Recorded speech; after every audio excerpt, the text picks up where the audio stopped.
PM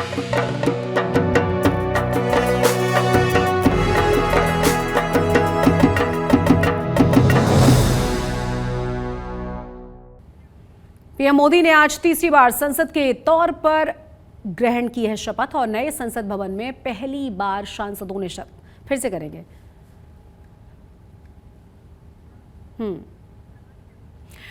PM Modi ने आज तीसरी बार सांसद के तौर पर शपथ ग्रहण की है और नए संसद भवन में पहली बार सांसदों ने शपथ ली है। शपथ से पहले पीएम मोदी ने तीसरी पारी के लिए अपने लक्ष्यों का जिक्र किया और विपक्ष पर भी करारा प्रहार किया। मैं नरेंद्र दामोदर दास मोदी जो लोकसभा का सदस्य निर्वाचित हुआ हूं, ईश्वर की शपथ लेता हूं।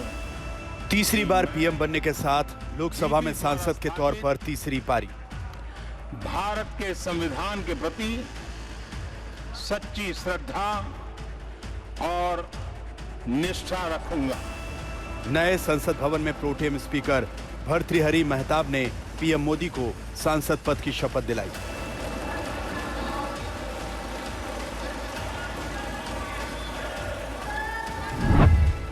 2014 और 2019 के बाद 2024 चुनाव में जीत हासिल करने के बाद पीएम मोदी आज पहली बार संसद पहुंचे थे। नई संसद के परिसर में सांसदों के शपथ ग्रहण का यह पहला मौका था। संसद परिसर में बीजेपी सांसदों ने उनकी अगवानी की। पीएम मोदी ने कहा कि तीसरी बार सरकार चलाने का मौका मिलना बेहद गर्व की बात है। आजादी के बाद दूसरी बार किसी सरकार को लगातार तीसरी बार सेवा करने के लिए देश की जनता ने अवसर दिया है और यह अवसर 60 साल के बाद आया है। आजादी के बाद दूसरी बार लगातार तीसरी बार किसी सरकार को सेवा करने का अवसर जनता ने दिया है। पीएम मोदी ने इस दौरान आपातकाल का भी जिक्र किया और कांग्रेस पर निशाना साधा। कल 25 जून है। जो लोग इस देश के संविधान की गरिमा से समर्पित हैं, जो लोग भारत की लोकतांत्रिक परंपराओं पे निष्ठा रखते हैं, उनके लिए 25 जून न भूलने वाला दिवस है। कल 25 जून को भारत के लोकतंत्र में जो काला धब्बा लगा था। पीएम मोदी ने 18वें लोकसभा सत्र की शुरुआत से पहले एक बार फिर विपक्ष से सहयोग की अपील की। देश की जनता विपक्ष से अच्छे कदमों की अपेक्षा रखती है। अब तक जो निराशा मिली है, शायद इस 18वीं लोकसभा में विपक्ष देश के सामान्य नागरिकों की विपक्ष के नाते उनकी भूमिका की अपेक्षा करता है। लोगों को अपेक्षा नहीं है कि नखरे होते रहे, ड्रामा होते रहे, डिस्टर्बेंस होता रहे। लोग सब्सटेंस चाहते हैं, स्लोगन नहीं चाहते हैं। 18वीं लोकसभा सत्र के पहले दिन पीएम मोदी ने शपथ ग्रहण के साथ ही सांसदों के शपथ ग्रहण का सिलसिला शुरू हुआ। पीएम मोदी ने 18 अंक की विशेषता का भी जिक्र किया। हमारे यहाँ 18 अंक का बहुत सात्विक मूल्य है। गीता के भी 18 अध्याय है। कर्म, कर्तव्य और करुणा का संदेश हमें वहां से मिलता है। हमारे यहाँ पुराणों और उपपुराणों की संख्या भी 18 है। 18 का मूलांक 9 है और 9 पूर्णता की गारंटी देता है। पीएम मोदी के बाद कैबिनेट मंत्रियों का शपथ ग्रहण हुआ। राजनाथ सिंह, अमित शाह, नितिन गडकरी बारी बारी से शपथ लेने पहुंचे। शपथ ग्रहण का यह सिलसिला कल तक जारी रहेगा। इसके बाद 26 जून को स्पीकर पद का चुनाव होना है। डिप्टी स्पीकर को लेकर भी सस्पेंस बरकरार है। इस सत्र में विपक्ष नीट पर्चा लीक और अग्निवीर जैसे मुद्दों पर सरकार को घेरने की रणनीति बना सकता है। पीयूष मिश्रा के साथ हिमांशु मिश्रा, दिल्ली, आज तक।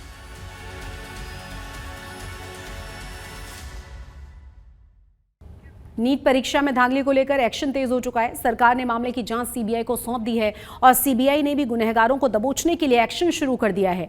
सीबीआई की टीमें आज गुजरात के गोधरा पहुंची हैं और वहां उन्होंने मामले की जांच में जुटी स्थानीय पुलिस से हैंडओवर लिया है और अब तक जुटाए गए सबूतों के आधार पर जांच शुरू कर दी है।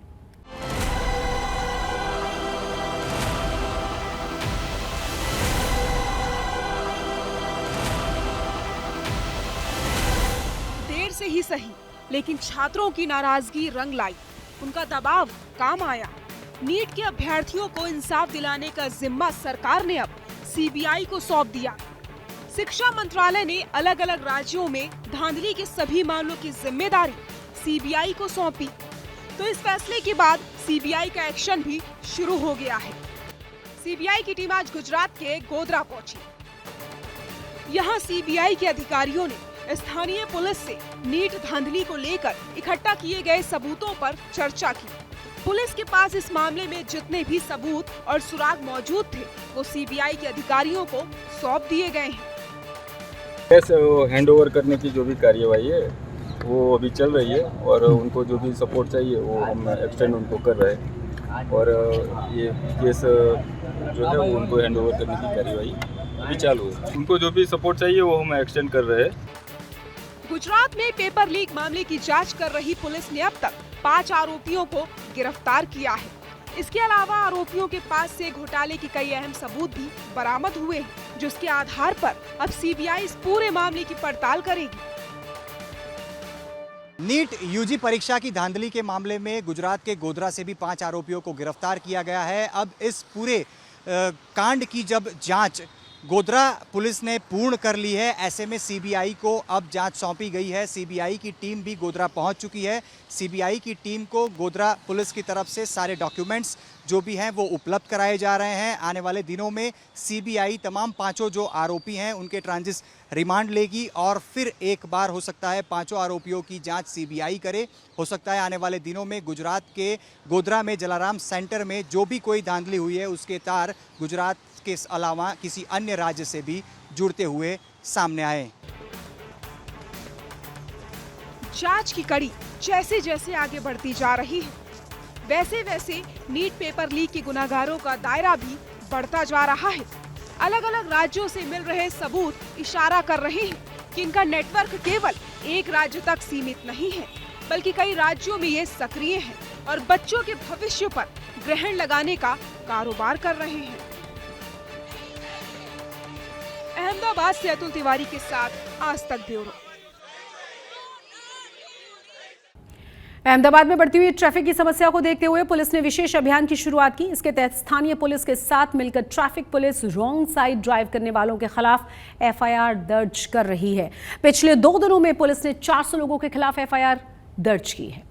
अहमदाबाद शहर में रॉन्ग साइड में ड्राइव करने वालों के खिलाफ विशेष पुलिस की तरफ से ड्राइव चलाई जा रही है। आप देख सकते हैं रॉन्ग साइड के अंदर जो लोग मुख्य मार्गों पर अपना व्हीकल ड्राइव कर रहे हैं उनको फ़िलहाल पुलिस की तरफ से पकड़ा जा रहा है। और जिस प्रकार से पुलिस अभी फ़िलहाल कार्यवाही कर रही है उसकी अगर बात करें तो पुलिस धारा 279 और 184 के तहत जो भी रॉन्ग साइड से ड्राइव करके व्हीकल चलाने वाले पकड़े जाएंगे उनके खिलाफ कार्यवाही की जाएगी। कल ही अहमदाबाद पुलिस की तरफ से कहा गया है कि जो भी कार्यवाही की जाएगी उसके मुताबिक अब एफआईआर दर्ज की जाएगी और जो भी रॉन्ग साइड से ड्राइव करने वाले पकड़े जाएंगे उनको पुलिस स्टेशन से जमानत लेनी पड़ेगी। अहमदाबाद की बात करें तो कहीं ना कहीं बढ़ते हुए एक्सीडेंट को रोकने के लिए पुलिस के द्वारा ये कड़े कदम उठाए जा रहे हैं और आज से ये ड्राइव शुरू हुई है जो कि 30 जून तक चलेगी।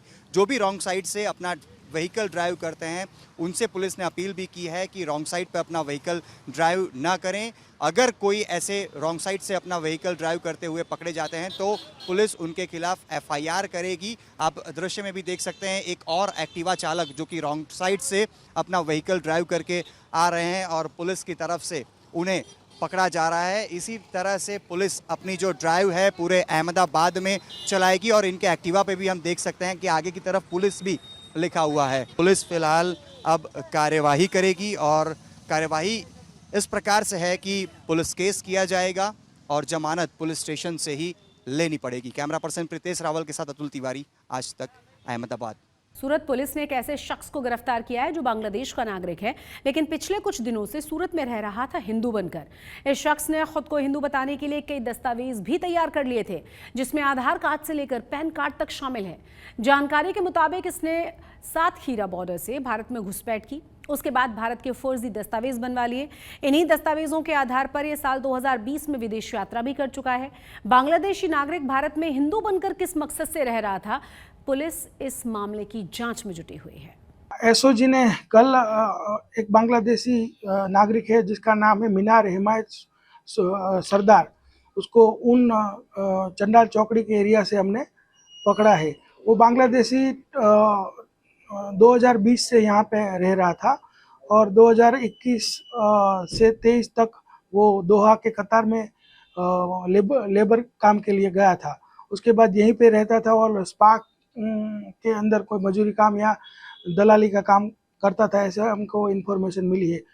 जो बांग्लादेशी पकड़ा गया उसका यहाँ का जो नाम है वो सुवा सुनील करके है और उसके पास से बांग्लादेश के जन्म का प्रमाण पत्र, स्कूल एलसी और नेशनल आईडी मिला है और भारत का पासपोर्ट, आधार कार्ड और एलसी वगैरह हमको मिला है।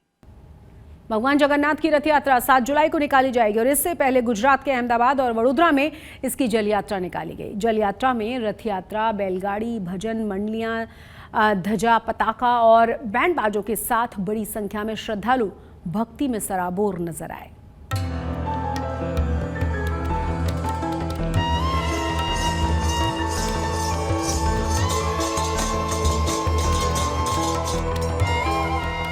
इस साल 7 जुलाई से भगवान जगन्नाथ की रथ यात्रा शुरू हो रही है। ओडिशा के पुरी समेत देश के अलग अलग हिस्सों में हर साल इस विश्व प्रसिद्ध धार्मिक यात्रा का आयोजन होता है।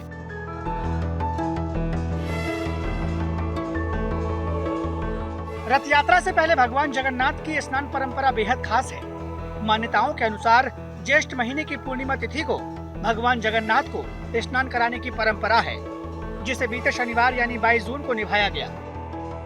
भगवान जगन्नाथ की रथ यात्रा को लेकर जोरदार तैयारियां अहमदाबाद में देखने को मिल रही है। फिलहाल अहमदाबाद के जमालपुर स्थित जगन्नाथ मंदिर में हम उपस्थित हैं और आप देख सकते हैं कि हर साल जिस तरह से भगवान जगन्नाथ खुद नगरचर्या पर निकलते हैं और खास करके आषाढ़ द्वितीया का यह दिन होता है जब भगवान खुद लोगों को मार्गों पर दर्शन देने के लिए और अहमदाबाद में नगरचर्या के लिए निकलते हैं। 18 किलोमीटर के पूरे रूट पर भगवान जगन्नाथ की ये रथ यात्रा आषाढ़ी द्वितीया को निकलती है, लेकिन आषाढ़ी द्वितीया के पहले यानी कि आज जेठ सुद पूर्णिमा के दिन विधिवत तौर से रथ यात्रा की तैयारियां शुरू हो जाती हैं। आज के दिन जेठ सुद पूर्णिमा का दिन बहुत ही महत्वपूर्ण रथ यात्रा के लिए माना जाता है, जब जल यात्रा का आज प्रारंभ होता है।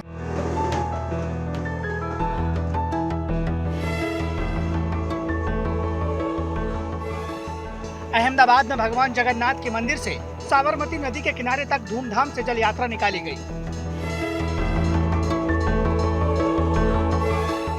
इस जल यात्रा का नेतृत्व गजराज करते हैं। जल यात्रा में रथ, बैलगाड़ी, भजन मंडलियां, ध्वजा, पताका और बैंड बाजों के साथ भक्त भक्ति में सराबोर नजर आए।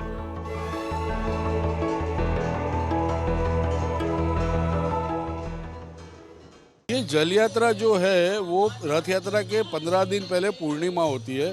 पूर्णिमा के दिन जल यात्रा होता है और जल यात्रा के दिन भगवान श्री जगन्नाथ जी का स्पेशल महाअभिषेक होता है, ज्येष्ठा अभिषेक जो बोलते हैं।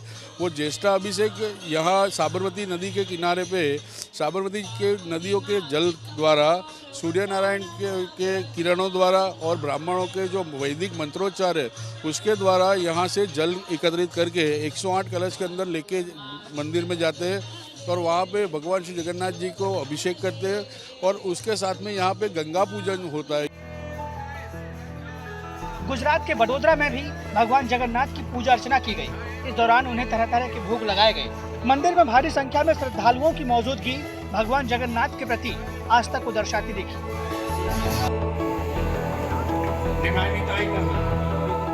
यहाँ के इस्कॉन मंदिर में भगवान जगन्नाथ, भाई बलभद्र और देवी सुभद्रा की पूरे विधि विधान और परंपराओं को निभाते हुए पूजा अर्चना की गई। ये अद्भुत तस्वीरें भगवान को स्नान करवाए जाने की है।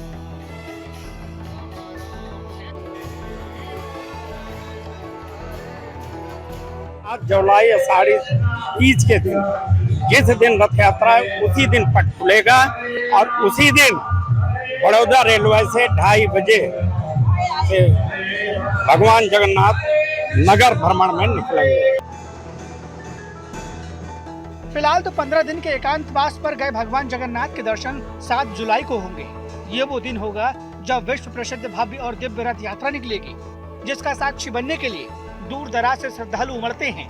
ऐसे में इस साल भी जगन्नाथ रथ यात्रा उत्सव की छटा देखने लायक रहेगी। अहमदाबाद से अतुल तिवारी के साथ आज तक ब्यूरो। देश के कई हिस्सों में मानसून की झमाझम बारिश होने लगी है, जिससे कि भीषण गर्मी की मार झेल रहे लोगों को बड़ी राहत मिली है। गुजरात में भी कई शहरों में झमाझम बारिश हो रही है। मौसम विभाग का अनुमान यह है कि अब पूरे गुजरात में मूसलाधार बारिश होने वाली है।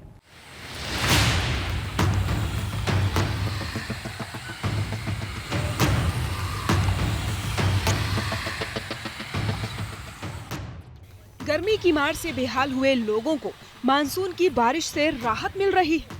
देश के कई हिस्सों में मानसून की अच्छी बारिश हो रही है। दक्षिण गुजरात में 11 जून को दस्तक देने के बाद मानसून की रफ्तार ठहर सी गई थी, लेकिन रविवार को दक्षिण पश्चिमी मानसून ने फिर रफ्तार पकड़ी और उसका असर भी देखने को मिला। दक्षिण पश्चिमी मानसून अरब की खाड़ी से लगे कोस्टल इलाकों में पहुंच चुका है, जिससे इन इलाकों में जोरदार बारिश देखने को मिल रही है। गुजरात के द्वारिका में रविवार रात को ही जोरदार बारिश के बाद सड़कों पर पानी भर गया, जिसकी वजह से वाहनों की आवाजाही में परेशानी पेश आई। वहीं तटीय शहर पोरबंदर में भी रविवार रात को अच्छी बारिश हुई, जिसके बाद मौसम सुहाना हो गया और तापमान में आई गिरावट से लोगों ने राहत की सांस ली। गुजरात के जिन इलाकों में फिलहाल बारिश नहीं हुई है, वहां भी तेज बारिश का अनुमान है। गुजरात स्टेट के लिए फोरकास्ट दिया गया है, उसमें हम बात करेंगे एक्सट्रीमली हैवी रेनफॉल की। तो एक्सट्रीमली हैवी रेनफॉल की वार्निंग जो गुजरात रीजन में दी गई है वो डिस्ट्रिक्ट है वलसाड़, दमन और दादरा नगर हवेली में एक्सट्रीमली हैवी रेनफॉल की वार्निंग दी गई है, साथ में रेड कलर की वार्निंग है। और बाकी जो डिस्ट्रिक्ट है सूरत, डांग, नवसारी और तापी, इनमें वेरी हैवी रेनफॉल की वार्निंग दी गई है ऑरेंज अलर्ट के साथ। और जो अरावली, महिसागर, छोटा उदयपुर, नर्मदा, भरूच, इनमें हैवी रेनफॉल की वार्निंग है येलो अलर्ट के साथ। और बाकी जो डिस्ट्रिक्ट बचे हुए हैं गुजरात रीजन के लिए, वहाँ पे लाइट टू मॉडरेट रेन और साथ में थंडरस्टॉर्म की वार्निंग है। मध्य प्रदेश में मानसून पहुंच चुका है। 3 दिन देर से पहुंचे मानसून की पहली बारिश से कई शहर तरबतर हो गए। भोपाल में रविवार शाम को तेज हवाओं के साथ मूसलाधार बारिश हुई, जिससे मौसम का मिजाज पूरी तरीके से बदल गया। उमस से परेशान लोगों के लिए मानसून की पहली बारिश राहत का पैगाम लेकर आई है। आज तक ब्यूरो।